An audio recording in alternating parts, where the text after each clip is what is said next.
What's up, everybody?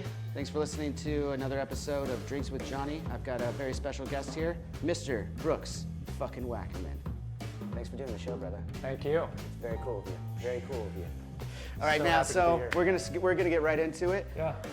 I know your drink of choice. I didn't even have to ask you. The Wackerman. The Wackerman. Too. Yeah. You can get some ice. Yep. We got your favorite Malibu rum here. Yeah, it's a Massive tasty potion. treat for you, bud. So there's not really a measurement pour or anything on that. You're just gonna take your cocktail glass and you're gonna do about 75% Malibu, 25% pineapple juice. It's all about the balance. It's all about the balance. Yep. You're gonna throw that in there. We're gonna take a beautiful flamingo stir for you. That's Stir that up real nice. New accessory for me. Yeah. So what is it about Malibu rum and pineapple for you, man? I mean, I've made these for you a couple times on the road. Yeah. More than a couple times. Yeah. I mean, it's a, every other day It really occurrence is, it is, on it is. tour. Well, as you know, I've never been much of a drinker, and I don't like hard alcohol. So I'm just more of a tropical man when it comes to my beverages with the guys. Drop and the you're cherry. adding a cherry. Wow. I'm adding a cherry So and a a pineapple sweat. Flamingo. So that's Cheers. basically Malibu rum, pineapple juice, pineapple garnish, and a cherry. What do you think? So man? good. Is that Wackerman Yeah. approved? Yeah.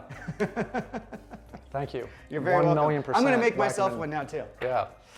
We're Nothing still good. screams metal more than a Malibu rum and pineapple. That is the so most. That is I- the thrash metal of drink right I there. can already see the comments right now. Yeah, they're all about pissed for my, you saying that. Yeah. There's some metalheads out there with long hair, and they're like fucking pissed. Yeah, there's some guys in Bulgaria that's gonna try and behead me next time I go over there. Fucking gnarly. Now, are you adding more Malibu in yours than pineapple? Yes, you are. Yeah, just a little bit Okay. more. So I got a pink one. Let's cheers it up here, brother. To the Wackerman. Thanks for doing Thanks the show. for having me. Of course. Pleasure. I've been waiting for the call. I don't know, man. I can't drink this. I'm not gonna drink that. Are you serious? Yeah, it's After not my all that thing. work it's not my and, thing. and It's heart not my that thing. you put in that I'm gonna glass? make myself a Bloody Mary. Jesus Christ. Jesus Christ, Johnny Christ. On that note, let's. The chutzpah. I'm gonna make this. Let's start moving over to the couch. I want to really get to know you more than I've ever got to know you before. Let's go all the way back, man. Let's start. It's gonna at get the dark. fucking beginning. Oh yeah. I want to know about your childhood, my man. You know, I know that you have older brothers. You're the youngest of how many again? 4. 4. Yep, I'm the baby of And 4 there's boys. music all throughout your family. Your dad is an awesome drummer. Yes, and music educator, and has been for over 60 years now. So what was that So- like? What was that household like growing up? I mean, like, what was your environment? So it wasn't as chaotic as you would think, because I'm significantly younger than the closest brother in age to me. So my brother John is about 12 years ahead of me. So, well, if I could take a detour here, when my mom was alive, I said, so what was going on with the 12-year hiatus there? And she immediately said, "You were not a mistake, Brooks." That was her answer with that? Yeah, it just like full on, like someone that had Tourette's. Like she just, you were not a mistake. Yeah, it was So- automatic. Like you didn't even get the question. Yeah. So was- clearly I was an oopsie. The best oopsie ever, man. I gotta cheers to Thank that. you. Here, let me We grab wouldn't, my. we wouldn't have Malibu have rum and Brooks pineapple. Wackerman without that fucking story right there. And I fucking love it. Due to all the accessories, it takes me longer to sip. It does look absolutely ridiculous. You could take the fucking thing out if you It want. looks like a Disneyland, like wherever they serve those drinks. So back to Okay, so it wasn't as chaotic. chaotic because I, besides my dad playing once in a while, I had the garage to myself. All my brothers were moved out. Oh. So working as musicians too, so which is kind of rare to have 4 siblings as working musicians. But my father is the sole reason why we're musicians, because he introduced us to music, would drive us up to Hollywood for private lessons, would take me out of school, for these lessons, introduced me to live music, would take me to Frank Zappa shows when my brother played with Frank, and like just to be exposed to that was awesome and That's contagious. So, cool. So yeah, obviously he's the reason why we're all musicians. And successful ones. No. I mean, that's good upbringing. Everyone was able to go on to a career in music, which is that's unheard of. And with your father, being a musician himself, obviously we had an upper hand. If he was a doctor or a lawyer, maybe we could have had a Dr. Wackerman. We could have had a Don't there's count still it out. time. There's still time. There's still time. You're working on your PhD? Constantly in my head.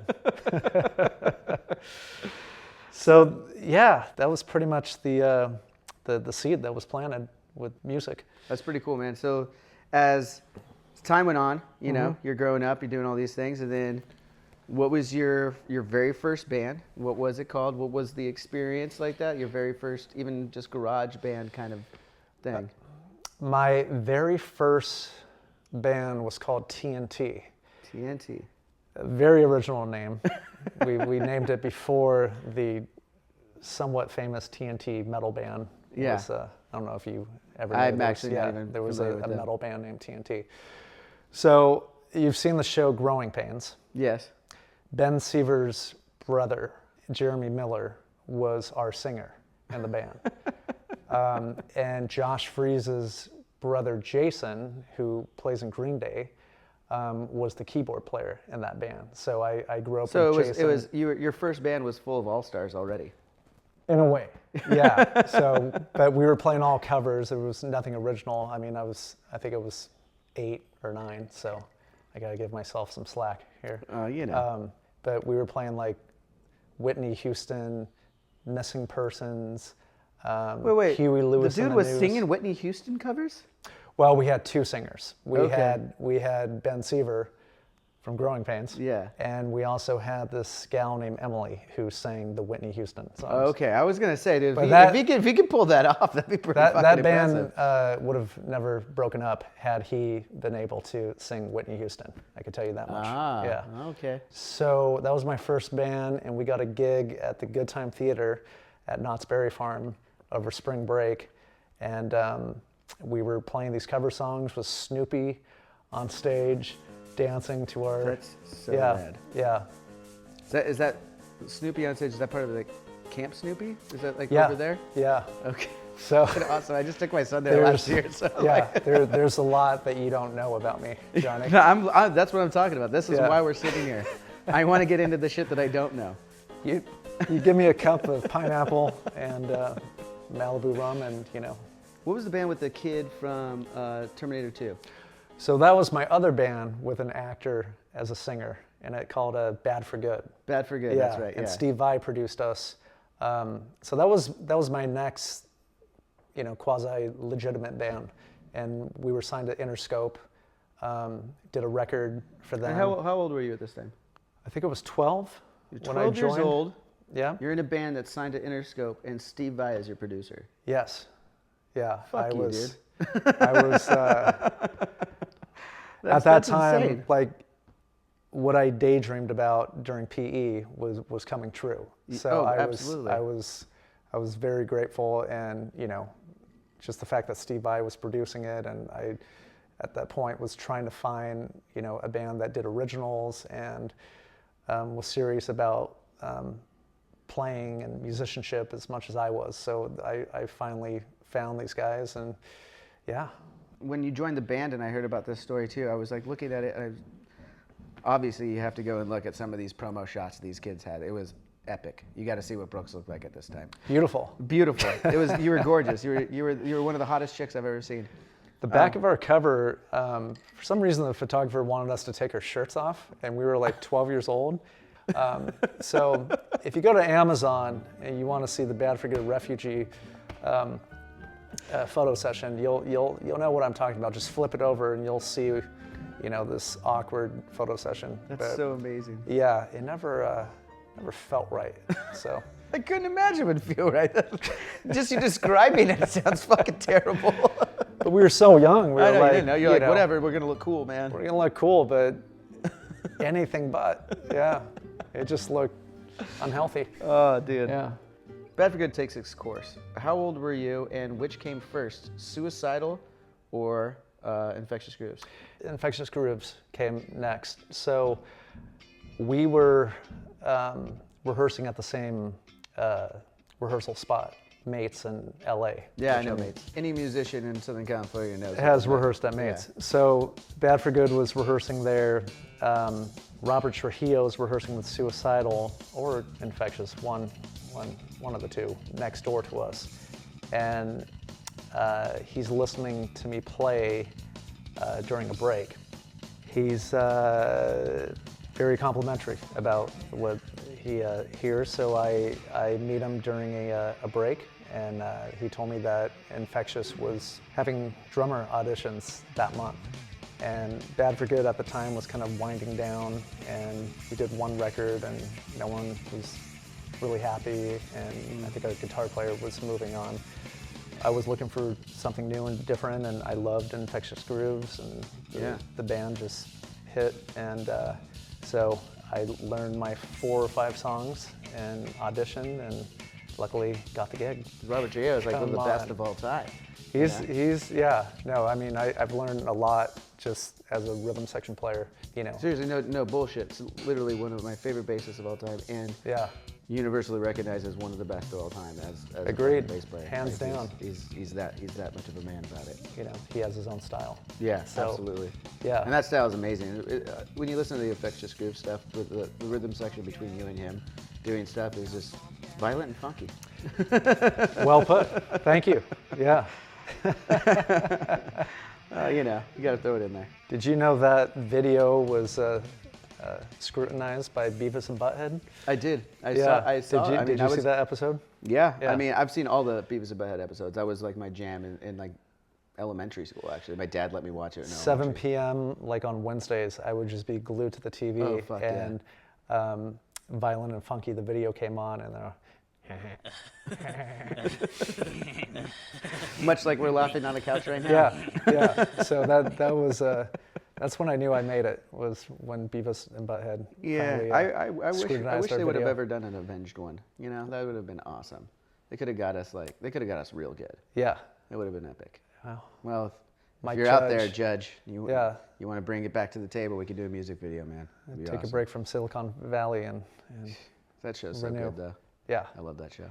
As do I. So then you're now in Infectious Grooves, and how did it come to be the Suicidal stuff? I mean, I know that it's their sister bands and everything like that, but it's not like it was, you're in Infectious Groove, you're automatically going to be in Suicidal. So how did that happen? So I was playing with Infectious for about maybe 3 or 4 years, and Mike Muir and Robert are both in Suicidal, and I think a guy named Jimmy DeGrasso had just left Suicidal, and they may have been like on hiatus too. So Mike, that's what happened. They broke up briefly, and then Mike decided that he wanted to reform Suicidal, and Jimmy wasn't available, so he asked if I would be into playing in both bands. And Infectious always toured less than Suicidal, so I had the time, and I loved ST. So yeah, Suicidal's a great band, man. Absolutely. So I said, of course, let's do it. And then at that time, Robert got the gig with Ozzy, so I never really played with Robert in Suicidal. That's interesting. Yeah. That you were in Suicidal when he wasn't. Right. That's funny. So we just played in Infectious Grooves together, and then I got my friend Josh Paul in Suicidal, and he took Robert's place, and I played with them for about 3 years, I think, 3 or 4 years. When did you get your first bandana? In, I think, Rio de Janeiro, during a photo session. It was interesting because I always looked like I should be in a indie rock band, especially back then. Like I always looked like I should be the guy playing drums for Weezer. Yeah. And I think Mike Muir was amused by the fact that, you know, I could play punk rock drums at these like furious tempos, but I looked so studious, you know, Yeah. behind the kid and my fashion. You look like the fucking accountant. I look like a fucking accountant. Yeah. I was the guy in Suicidal Tendencies that always got questioned by security at venues because I did not look, even though I had the credentials on, I did not look like I should be playing in Suicidal. That's a really interesting concept when you think about it, because Suicidal has their look. They're out playing their gigs, and they've been doing it for a while. You know? And then in comes Brooks Wackerman, all of, 19 years old you were or something like that? Around there? Yeah. And like... I think it actually kind of probably looks crazier than if you did look like that. Exactly. Like that in a weird way. It's like, what's wrong with this guy? You know, like you bring up I look at everybody else and you go like, okay, this guy looks like he's been in jail. This guy looks like he's been in jail, but where did this guy come from? What's his fucking story? Maybe that was the appeal. It was just like I out crazied everyone just by my, you know, academia look. Yeah. But yeah, I mean, Mike and Robert, you know, I'm like forever indebted to those guys just because they believed in me and gave me the freedom to, you know, express myself as a drummer and creative force in those bands, which led to, you know, Bad Religion and that's what I was going to get into next, right? So this is the next chapter of Brooks Wackerman, right? Yeah. Is being in Bad Religion. Mm-hmm. How did that happen? So after 3 years of playing in ST, I was just looking for something different, and I was, not to use a sports term, a free agent for about a year, and Bad Religion's drummer had just exited their camp. So word got around that I wasn't playing in a band at the time, and Brett Gurewitz was looking for a drummer to take Bobby Scher's spot. So he called me up, and so I went down to their rehearsal hall. We played Infected, something off of Suffer, and I think Stranger Than Fiction. And I think Suffer might be my favorite Bad Religion record. It's a strong one, yeah. As far as punk classics, that's up there. And it felt great. It felt fresh. All the guys were very supportive of my playing, and timing-wise, it was great because they were just going in to do a record. You know, the stars aligned, and I was on board after the audition. I was like, okay. And so how many years were you with Bad Religion? 15 years. 15 years. Yeah, I think I did 7 records with them. So that's easily your first marriage, really. Yeah, first marriage, yeah. So 15 years, you guys playing for, you know, pretty much all over the world, right? You guys, I know you guys did a lot of Australia stuff. Saw that happening. We've done Warped Tours together at that point. Again, Warped Tour, just like the pool that every musician knows each other from. It's a shame that that's not. I know. That doesn't exist anymore. Hail to Kevin Lyman. Seriously. Yeah. You gotta have Kevin on the show, man. You should. You definitely should. Yeah, because I mean those Warped Tours, that was a hotbed for musicians. It's like where everyone connected with I each may other. not be sitting on your leather sofa if it wasn't for I wouldn't have a leather sofa if it wasn't for fucking Warped True. Tour. You would probably have a suede sofa. You know, if I was lucky. Because maybe of the even corduroy. cost. Have you ever seen a corduroy sofa? Is that more economical? I don't know.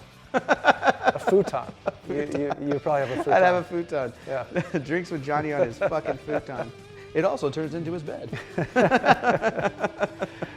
It's so true, though. I mean, Warped, was pretty much the breeding ground for music and new music, and you know, I mean, it was obviously a heavy emphasis on punk, but you know, that's where I discovered you guys. Yeah. You know, Joe Escalante from the Vandals came up to me and said, you have to check out Avenged Sevenfold. They are unlike any other band on this tour. All right, that was the idea. Yeah. To be different. Yeah, and they have 10-minute songs, so they play 2 songs. He's exaggerated. At the time, we had like 7-minute songs. Okay, maybe 3 songs on the set, and yeah, so that was my introduction to you guys. Was, you know, we owe a lot to that. Oh, absolutely. To that. Let's cheers tour. to those motherfuckers in the tour. All those motherfuckers. Oh my gosh. Fallen soldier of Warped Tour. So you're in Bad Religion at this point. Yeah. In the midst of this 15-year marriage.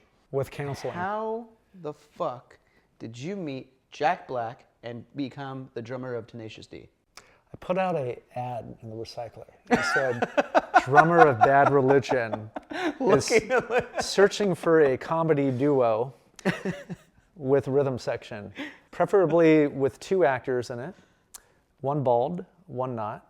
Call Brooks Wackerman, Seal Beach, California, 562-594-8661. Nice. Yeah. Was that your number back in the day? It was. Jesus, Yeah. you just let it out there. But I hope it's not your phone number now. That's still my phone number. Yeah. Yeah. I really like people, so. Give this man a call. You're going to have to change your number after we release this video. Having the best time, man. Thanks, man. Thanks for doing the show. Yeah, let's do this. What are you doing tomorrow? I fucking do this all day, every day, baby. Part 7 tomorrow. So, in all seriousness, So what happened was Warren Fitzgerald, part of my pronunciation. he's had a couple Wackermans. Yeah, and now I'm slurring my words. Our mutual friend now, because he played on the cover song. Yeah. Warren Fitzgerald played on the first Tenacious D record. He did. So, I didn't know that. Yeah, he played electric guitar on it. And he introduced me to Kyle at a show probably 5 years before I got the call from Kyle that he remembered me and was interested in having me be a part of Tenacious D. And I was blown away because he wasn't a guy that I ran into periodically in that 5-year period. So, it was a time elapse. So, yeah, let's get together and see what comes out of it. Got together and it felt great. And so I got the gig. That's awesome. Yeah. I think that's actually, so we crossed paths on Warped Tour a couple times before. And I remember we were out in England, we're doing a festival. Tenacious D was on the show with us. Now I had seen you from we played the crowd and Warped Tour. Yeah. Playing with BR. I had never stood behind you and watched you play. I watched you play from behind on that Tenacious D show. It was funny because, not funny, we had to cancel our show. We went up and played like one song and Matt blew his voice out and we had to get off the stage on I that remember show. because we didn't see you the following day in Leeds. Yeah, so it was Reading in Leeds, right? Yeah. Reading in Leeds in England, huge festival. And Tenacious D was on it, and I was like, I gotta go check out Tenacious D. It's fucking Brooks Wackerman. What the fuck is he doing here? Yeah. And there you were, and I think Dione was tour managing us at the time too, and brought us over to watch from the back, and Jimmy was still with us, and we were back there watching you, and all of us were like. To this day, I tell the story. That was the last time I saw Jimmy. Yeah. Because we were Metallica headlined, and I was on the side of the stage, standing next to Jimmy. I think they were playing something off of Reload. It was a really obscure track. And I look over to him and he is mimicking every lyric of this deep cut. Yeah. I'm like, that's a Metallica fan. Oh yeah. Jimmy was a big Metallica. Yeah. Me and him were huge. I mean, everyone in the band, but when we got to go up on stage with them the first time when they took us out in Germany, the very first time, we were on cloud fucking 11. I'm sure. Yeah. Yeah. I grew up as one of my favorite bands of all time. To this day. You're playing with them. Yeah. And now we're doing. We're still playing with them. Yeah, exactly. It's pretty crazy. So so the Tenacious D stuff, and you're still in contact with Jack and Kyle, obviously. Yeah. No, they're friends for life. Yeah. I mean, they still come to my kids' birthday parties, and yeah, we still keep in touch. That's awesome, man. That's awesome. Yeah. Before we get into your current job, what are some other odd jobs that I might not know about that you pulled? You got any good stories about some other? Because I know you worked with a slew of other people. These are just the bands that you were going through with. What was one of the more bizarre gigs you got? Well-known artists or doesn't not? matter. If there's a good story there, get into it. I mean, I don't know why. Maybe since I'm in a tropical mood right now. I dig it, man. It's tropical.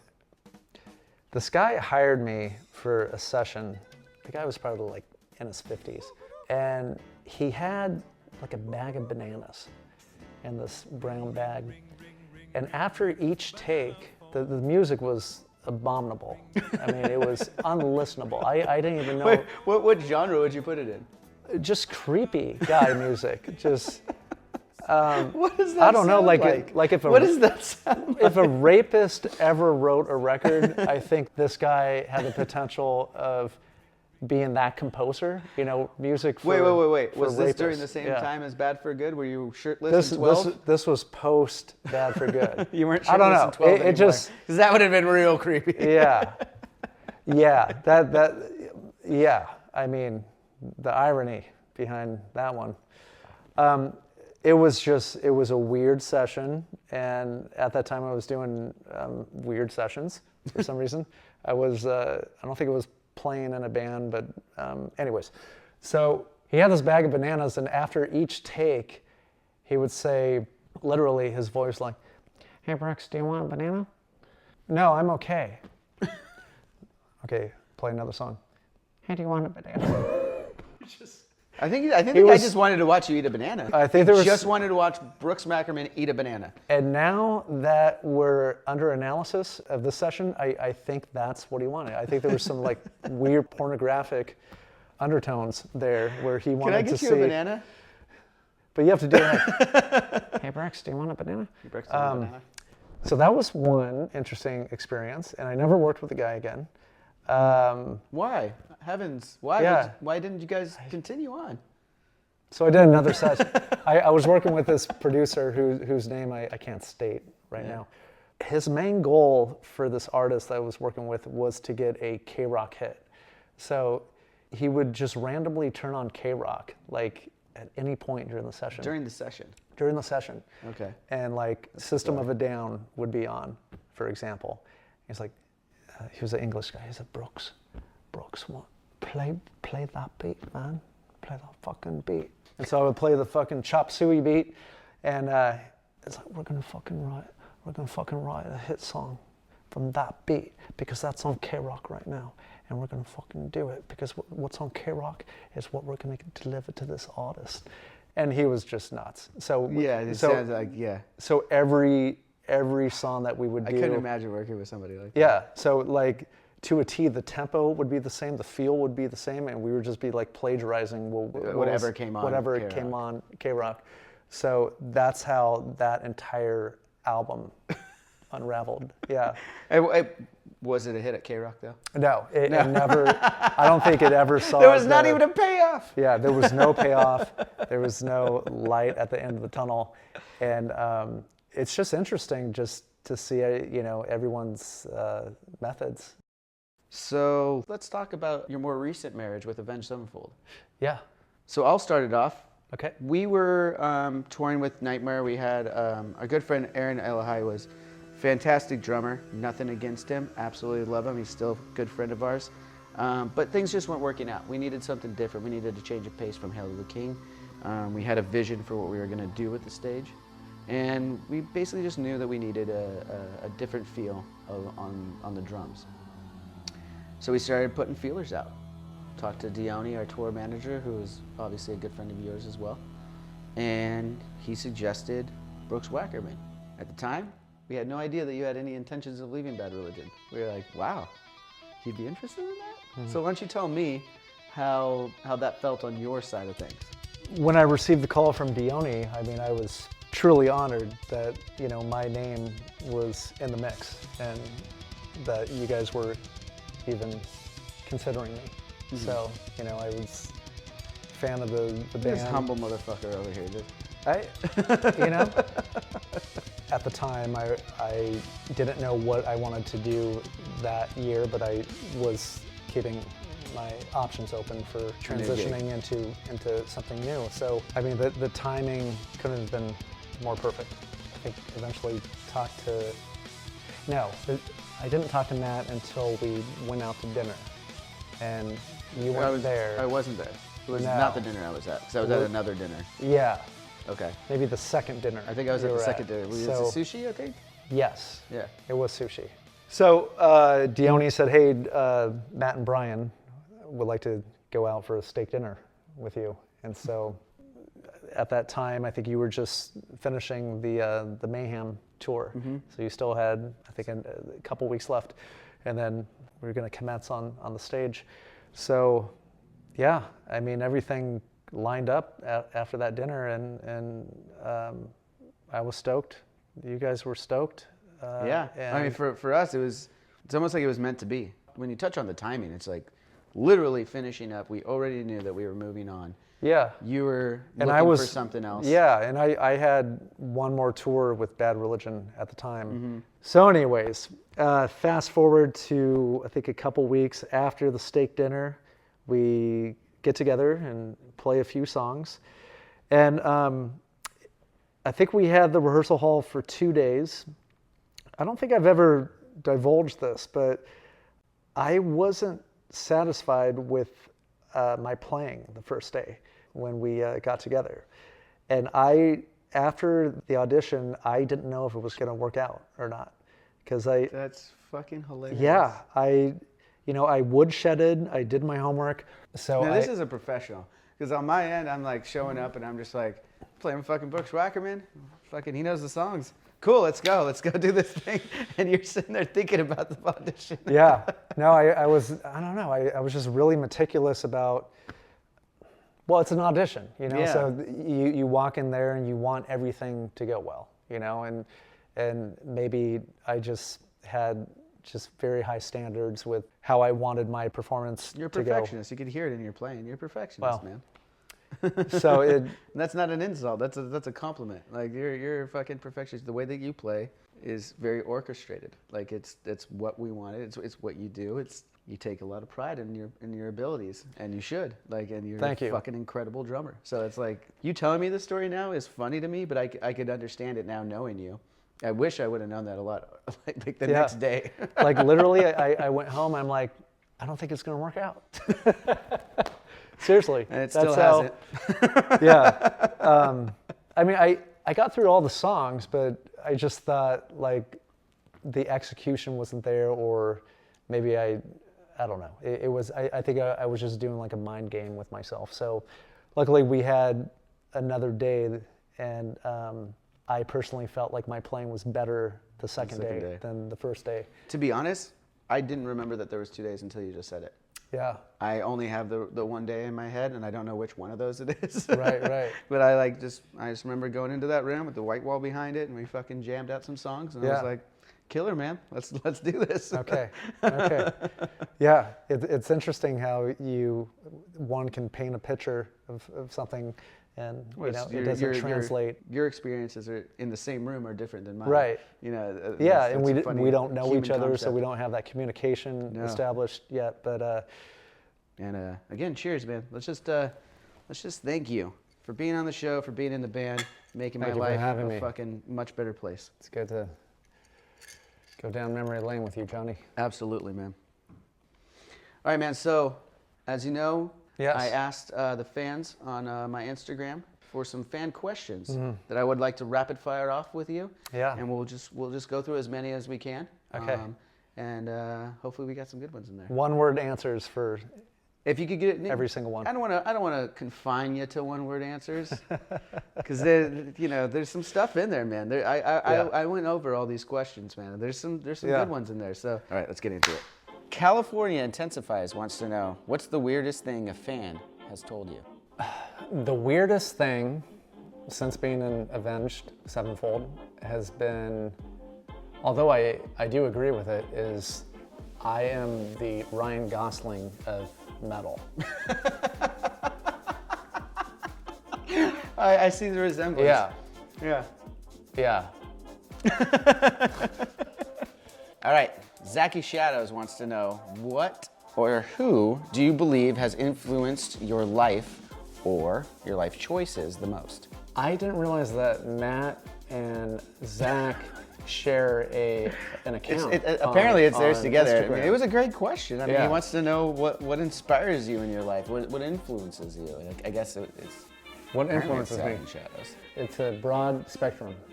Anything from a movie, whether it's a director or an actor that I'm inspired by, to a new band or musician, my sons that are 9 years old that are practicing drummers right now, they inspire me.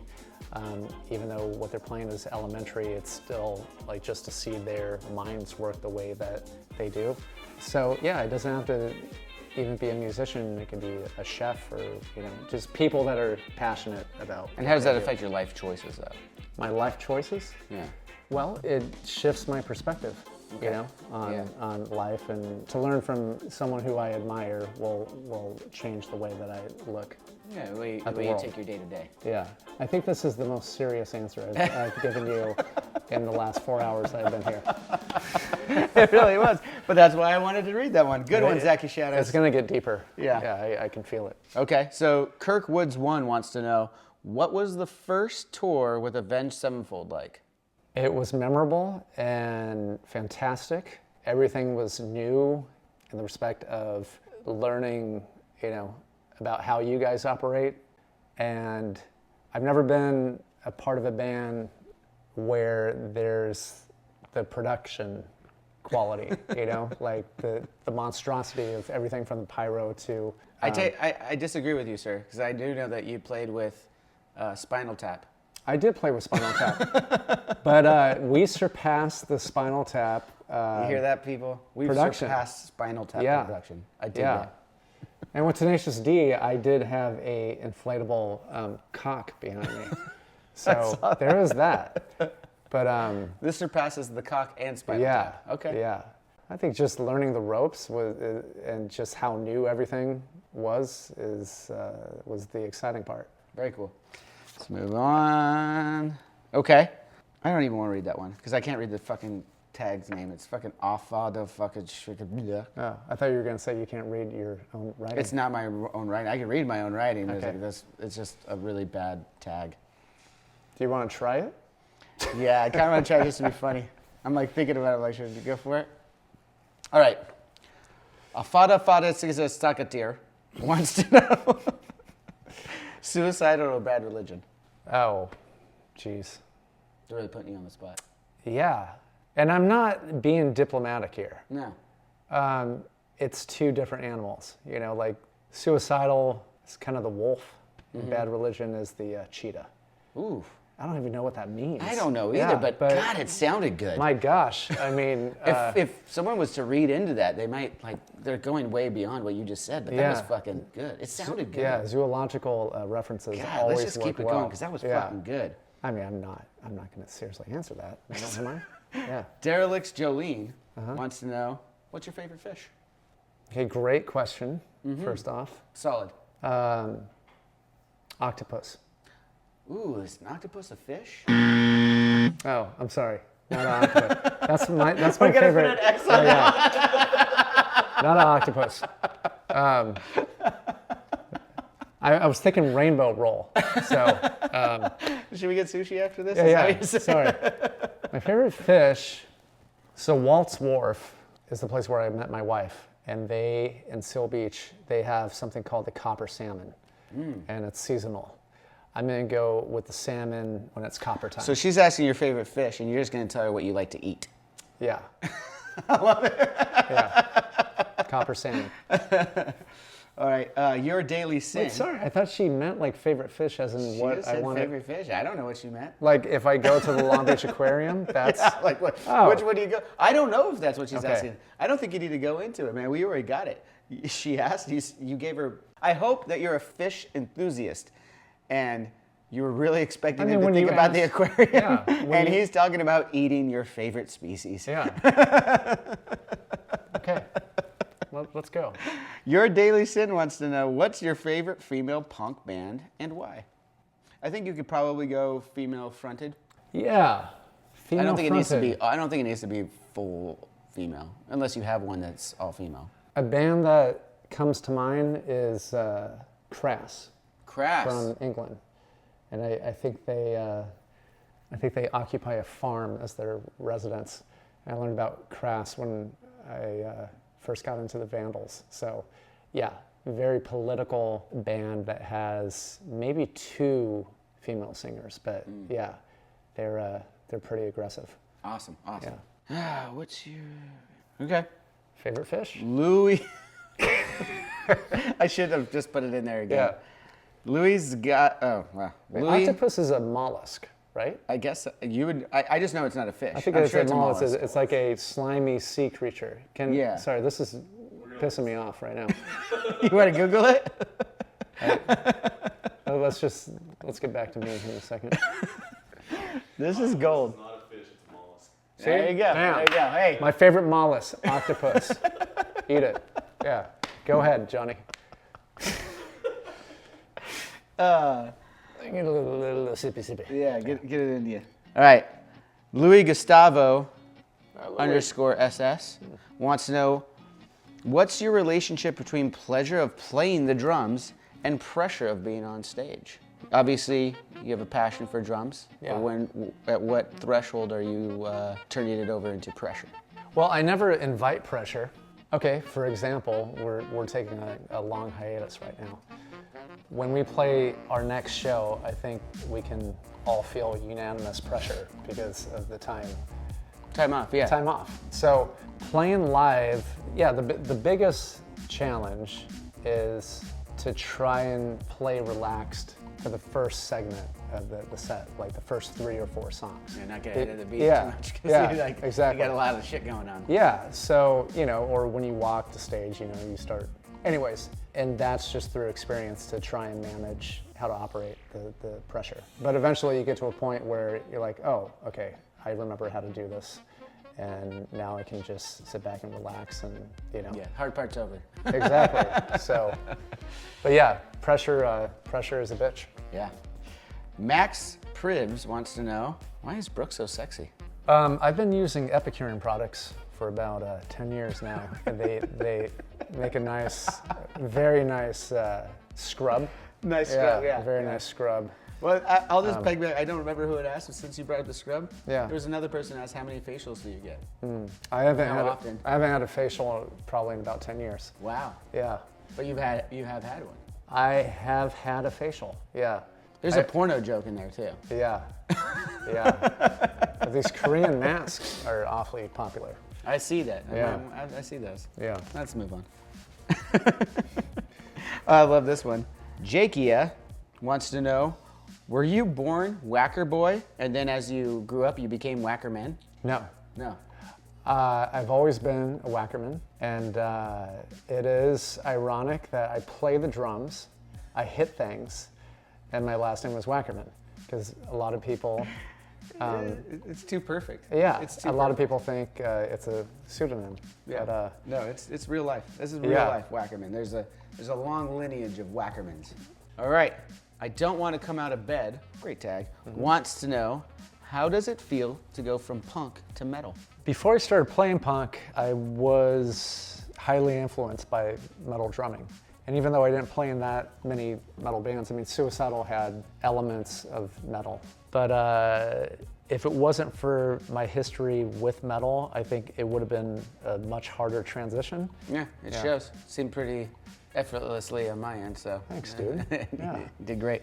Okay, this is one that I definitely wanted to get to. Tony of Papa Roach, Tony P. Roach, wants to know, why did it take you so long to get your driver's license? Ha! He's one of the few people in this Hi, world. Tony. Yeah. He's yeah. It definitely takes someone that knows me growing up to ask me that. I did not start driving until I was 26. And living in Southern California, that's unheard of and amazing. And this is a day and age way before Ubers or anything like Yeah, that. this So was how pre- the fuck did you get around? This was pre-convenience. Yeah, there's not Yeah. a great public transportation system here. So my rationale behind not getting my license until later on is because I started touring so much. And every time I went out on tour, I would just put the license on the back burner. So had I not been touring as much as I was, I think I would have gone to the DMV a lot sooner. But yeah, touring was the deterrent. So you were just too professional and too busy to get your driver's license. Well, and I also, if there's a That's his term, answer. Yeah, if there's a term for fear of DMV, I think that was it too. Because I did take my test when I was 16 and I failed it, and I just never got around to back to the DMV. But Can I send a message to Tony about that? well, I'm sure Tony drove me around at one time because him and I were in a band together where I was playing guitar and singing and he was playing drums, so he would take me to some shows. But Tony, thank you for bringing up that question, and thanks for all the rides. Give him a 5-star rating. Yeah. Shiver Me Gingers wants to... That look in your eye before you said shiver me gingers. Shiver Me Gingers. Yeah. I love your tag, bro. Fuck one, marry one, kill one. The rest of the band. I guess I'll have sex with you. Okay. That's cool, one of them. Cool. Yeah. Because I see you. Yeah, right now. yeah, right now, yeah. I You look pretty seem- good right now. yeah. You've had a couple Brooks Wackermans. You ready to go? Yeah. Kill one? Oh man, You got to. Gun to your head, bro. I have to kill one. Okay. You can kill me. Fuck Brian. I'll kill you. Okay. I'll kill you after because. You'll kill me after you fuck me? Yeah. So then I'll kill two birds with one stone. I you get know? it. I Like, get so, it. And who are you going to marry then? I'll marry you too. So it's all you. That's an answer for you. You're going to be tired. Yeah. Ms. Vengeance, I think is what she's going for here, wants to know, if you were stranded on a desert island with the rest of Avenged Sevenfold, who's going to survive the longest? I'm going to say Matt for some reason. For some reason. Yeah. It's just a gut feeling? I do have a reason. I just came up with a reason. Because both of his grandparents are still alive. So I feel genetically he has some very strong genes and longevity. It's a good answer. Yeah. Love this one. Fiction the Rev would like to know, would you ever consider using your old nickname, Thunderskin, as a stage name in Avenged Sevenfold? I'm going to politely say no because Jack Black coined that moniker for me. Okay. So it would feel disingenuous. Yeah. For Matt to say, and on drums tonight, we got Thunderskins coming at you, you know? I'm gonna convince him to do it just one show though. Maybe one, like next time we play Lisbon or something. Yeah.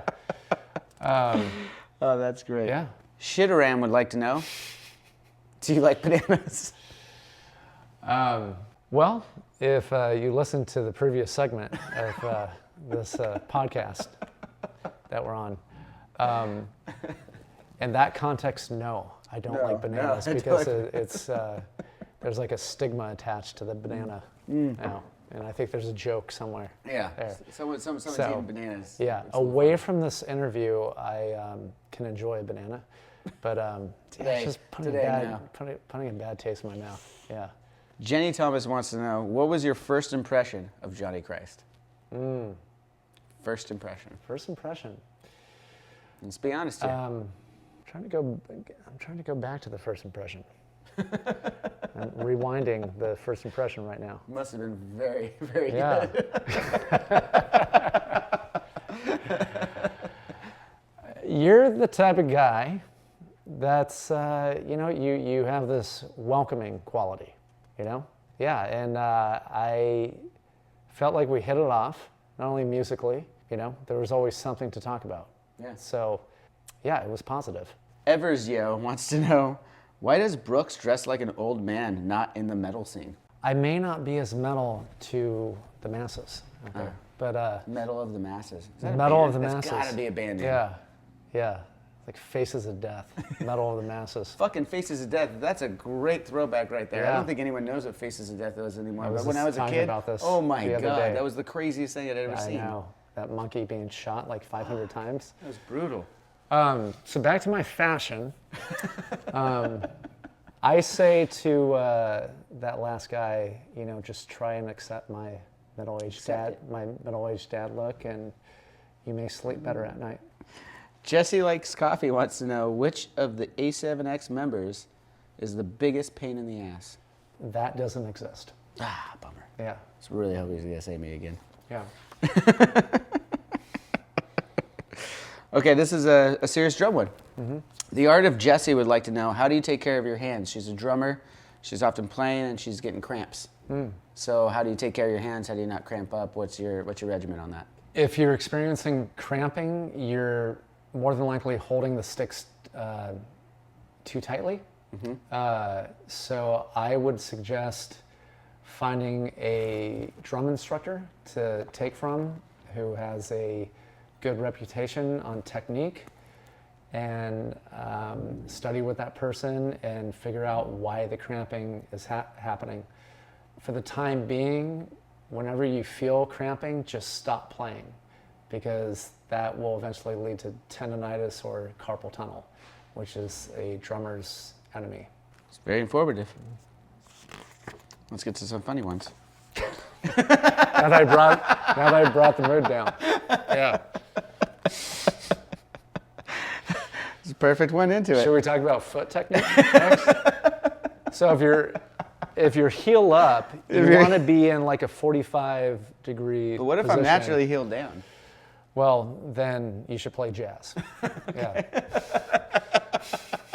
Not a lot of fast kicking Yeah. there, huh? Case, leg of men, I don't know. whatever. Do you still, he wants to know, do you still have the Colonel Sanders outfit? I don't. That was rented. The Tenacious D camp rented everyone's costume on the Pick a Destiny tour. So I wish, just for, artifacts. It would be fucking amazing would- to have. It would be hanging in my closet, but it's not. Ah. So I only have, Next Halloween party, I want to see you in that fucking Yeah. costume. I'll go to Friar's Tux and see if they have one for me. Perfect. Speaking on, this one actually goes into Tenacious D again. Sammy 7X wants to know, was it difficult to stay focused while playing with Tenacious D? Did you find yourself laughing your ass off a couple of times, maybe fucking up a song here or there? Luckily, I never fudged a song, but during their improvisational parts each night, because there would always be a percentage of improv, I would usually, crack up, because those guys are master comedians. So, but that was also, one of the things I would look forward to. It was, their, It's got to be fun on stage. spontaneity. We got to have fun. You got to have Yeah. fun on stage. Comically. You don't So- go up there if you ain't fucking having fun. Yeah. McCullers Chan wants to know. What are these names? I don't know. You're your fans too, man. It sounds like a McCullers Chan it sounds wants like to an know. independent movie. McCullers Chan wants to know. I'm probably pronouncing it wrong. Who your top 5 drummers are? Danny Carey, Buddy Rich, Tony Williams, I'll say Gene Hoglan in the metal world, and Vinny Caliuta. Wow. It's quite the list. So, Cinnamon wants to know, do you design your merch for the 1, 2, 3, 4 apparel? And if so, how difficult is it to come up with these designs? So Cinnamon is actually the girl who drew the Brooks image on my signature drumstick. Oh, no way. Yeah, she's fantastic. Hi. So she won the contest that we did a couple years ago. I remember that contest. Yeah. Yeah. So the inspiration behind 1, 2, 3, 4 clothing is designs that I had a few years ago that I was just keeping under file. So once I did my signature drumstick, I wanted to sell it on my site in conjunction with these art images that I had that turned into shirts and hats. And then as far as, is it difficult to design? What's difficult is accepting what I like doesn't necessarily mean the consumer will like it. So I try and, ask my friends and people's opinions that I respect, what do you think about, like, here's 10 ideas. Like, what do you think people would gravitate towards? That's the biggest challenge, just trying to find the happy medium between, okay, this is who I am as a designer, but maybe Tommy from Michigan He's not into it. wouldn't like a unicorn that has a Well, people are different, right? a German flag on it. I don't know. Is that the next design? Yeah. Jess Morano wants to know, who in the band is funniest when drunk? You. That was a layup. We did it. Wow. Productive. Thanks again for checking out another episode of Drinks with Johnny. I had a really good time with you today, but do that again. That was terrible. God damn it. All right, do it one more time. Thanks again for checking out another episode of Drinks with Johnny. Had a great time here with Brooks Wackerman. Thank Big brother, you, man. Johnny. Thanks for having us. At the best time. Thanks for having us. Say that again. I don't know why I said Take a lift. Thanks for having us. It's my fucking show. What do you mean? Take 18. Take 19. Thanks again for checking out another episode of Drinks with Johnny. I had a really good time here with my guest, Brooks Wackerman. Thanks for being on the so show, much man. for having me, Johnny. Yeah, absolutely. It's been, thanks for doing the show. Everybody out there, cheers. Take a lift. It was so aggressive. I tried so hard not to laugh immediately, so at least we could use it and cut it out. Take a lift.